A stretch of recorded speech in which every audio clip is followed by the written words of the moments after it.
yang harus dipenuhi ya untuk indikator.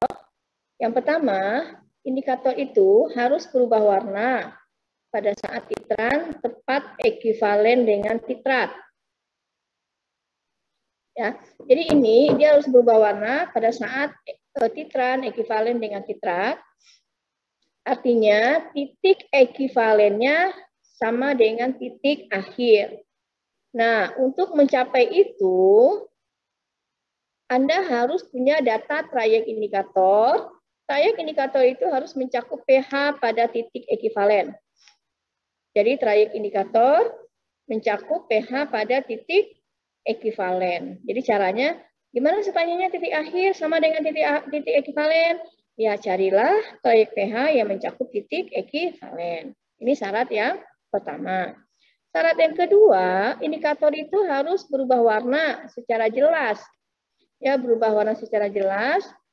Untuk mencapainya, trayek indikator harus memotong bagian yang curam dari kurva titrasi. Ya, jadi harus ada bantuan kurva titrasi. Jadi trayek indikator harus mencakup daerah yang curam dari kurva titrasi. Jadi untuk memilih indikator apa poin yang penting yang harus diperhatikan? Harus ada trayek pH.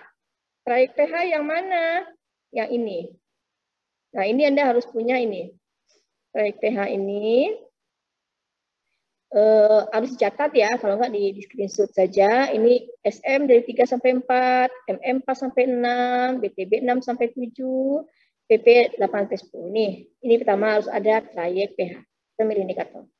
Setelah trayek pH, yang kedua, apa yang harus Anda punyai? Anda harus tahu titik ekivalen titrasi dan kurva titrasi. Jadi ada 3 yang akan membantu dalam memilih indikator. Pertama ada trayek pH, yang kedua ada titik ekivalen, yang ketiga ada kurva titrasi. Untuk titik ekivalen itu kita bisa hitung berapa titik ekivalennya. Tapi untuk sekarang saya kasih data yang sudah ada, yang sudah jadi. Ini datanya untuk titik ekivalen asam kuat dengan basa kuat itu pada pH 7. Dari mana 7? Nanti kita hitung ya. Kita bisa hitung dapatnya pasti 7 ya.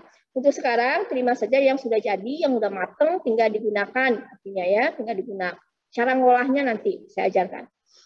Kalau asam lemah dan basa kuat, titik ekivalennya pH-nya kira-kira 11. Ya, kira-kira. Tapi mendekati 11. 9. Tapi mendekati 9. Maksudnya bisa 9, sekian atau 8, sekian. Ya. Kemudian basa kuat oleh asam kuat titik ekivalen pada pH 7. Ya. Asam lemah oleh basa kuat titik ekivalen pada pH kira-kira 5.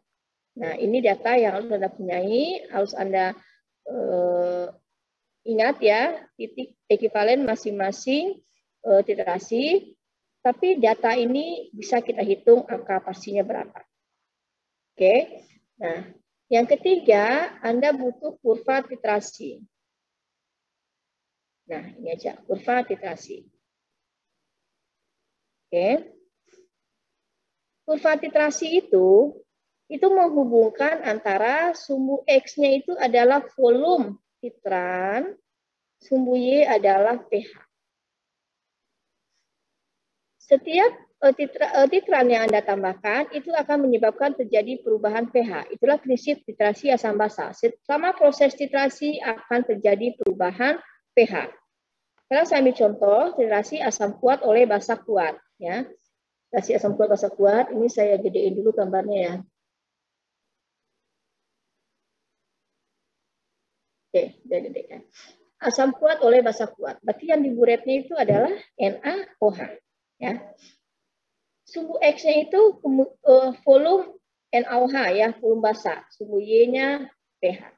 Sekarang misalnya ini titrasinya HCl-nya 0,1 N dititrasi dengan NaOH 0,1 N. Di awal titrasi sebelum penambahan titran itu di 0. 0 artinya sebelum titrasi yang dilakukan, di dalam elemennya hanya ada HCl. pH-nya mula-mula ini dari kurva kita baca. Ini kurva titrasi, ini polanya sama ya.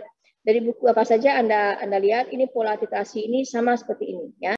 Yang membedakan mungkin titik-titiknya saja, tapi polanya sama. Ya, titik awalnya saja yang berbeda.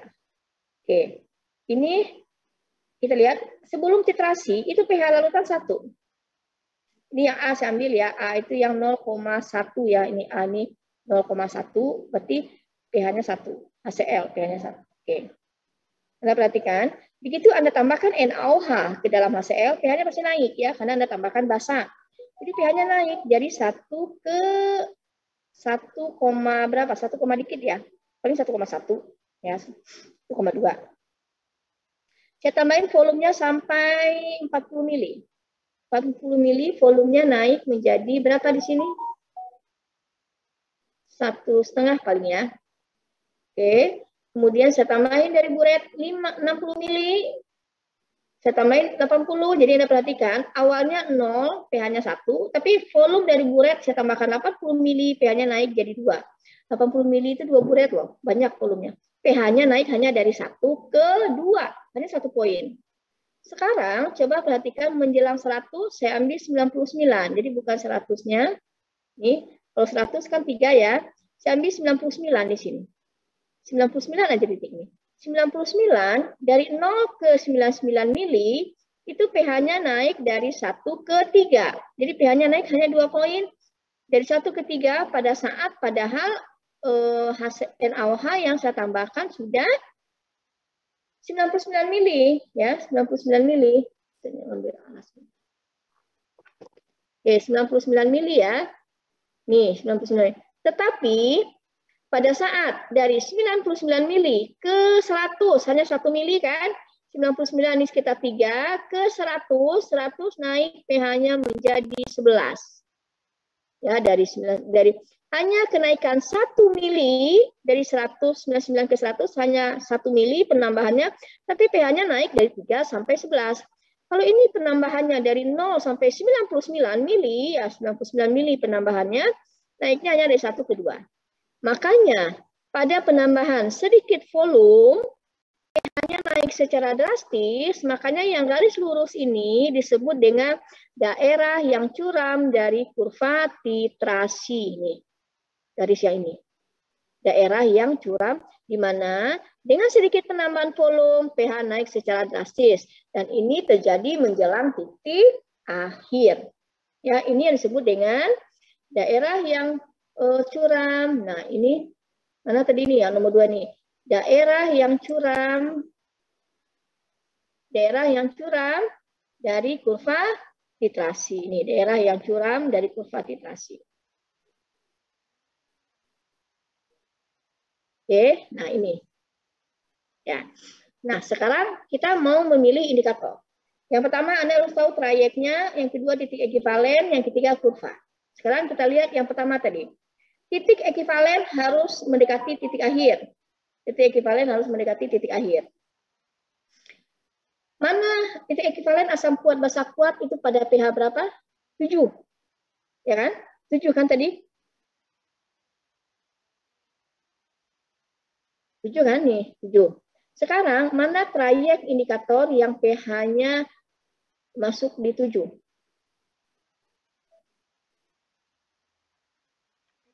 BTB. Ya, BTB. Artinya untuk titrasi asam kuat basa kuat itu titik ekivalen adalah pH 7 dan indikator yang masuk trayek itu adalah BTB. Artinya indikator yang paling cocok titrasi asam kuat basa kuat adalah BTB. BTB ya. Karena kesalahannya kecil. Titik akhirnya mendekati titik ekivalen. Berarti itu syarat pertama sudah dipenuhi ya. Jadi syarat yang pertama ini indikator berubah warna tepat pada saat titrat ekivalen dengan titrat, trayek pH mencakup pH pada titik ekivalen. Oke, syarat pertama sudah dipenuhi. Sekarang syarat yang kedua. Warna indikator harus jelas ya. Bagaimana caranya?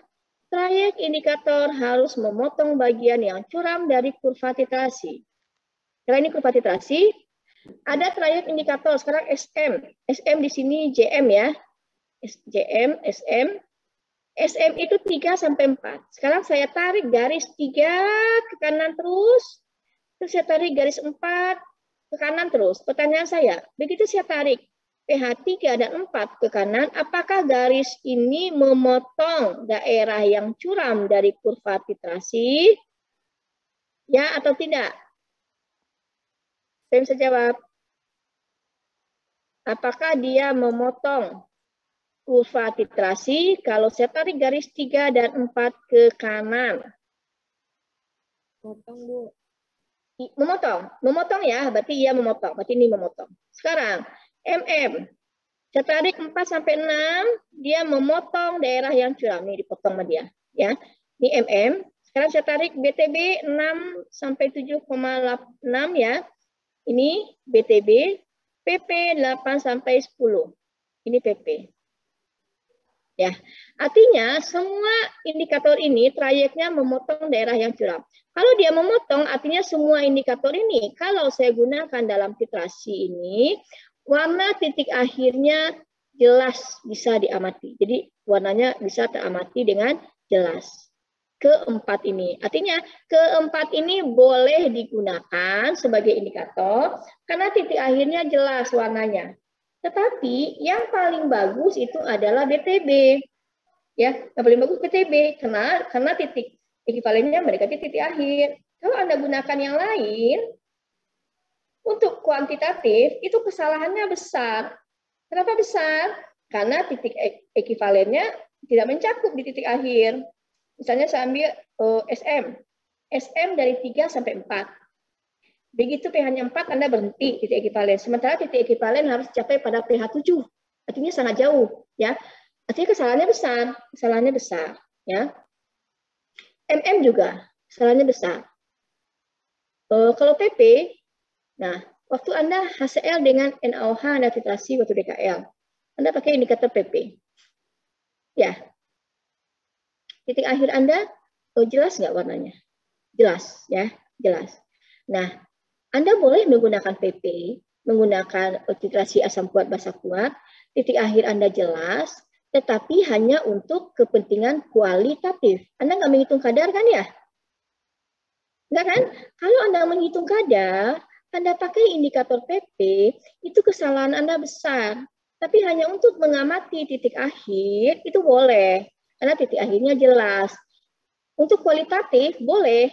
Itu untuk hanya ada dan tidak ada, antara ada dan tiada gitu ya. Tapi kalau kuantitatif itu nggak bisa, kesalahannya besar. Kenapa? PP itu titik indikatornya trayeknya dari 8 sampai 10. Anda berhenti warna merah muda itu 10. Sementara dia titik ekivalennya aja 8, 7. Ya, berarti melewati titik ekivalen. Kesalahan Anda besar. Tapi kalau kualitatif boleh. Anda bisa mengamati warnanya secara jelas. Ya, jadi intinya semua indikator ini boleh digunakan. Anda boleh mengamati titik akhirnya bisa dengan jelas, tetapi yang paling bagus adalah BTB. Jadi pilihlah indikator yang paling baik di antara yang baik, yang paling bagus di antara yang bagus. Ya, itu memilih. Namanya kita memilih, jangan nyari yang kurang bagus, carilah yang terbaik ya. Berarti untuk titrasi ini yang paling cocok adalah BTB. Tapi PP, MM, dan SM boleh digunakan? Boleh, tapi kurang cocok.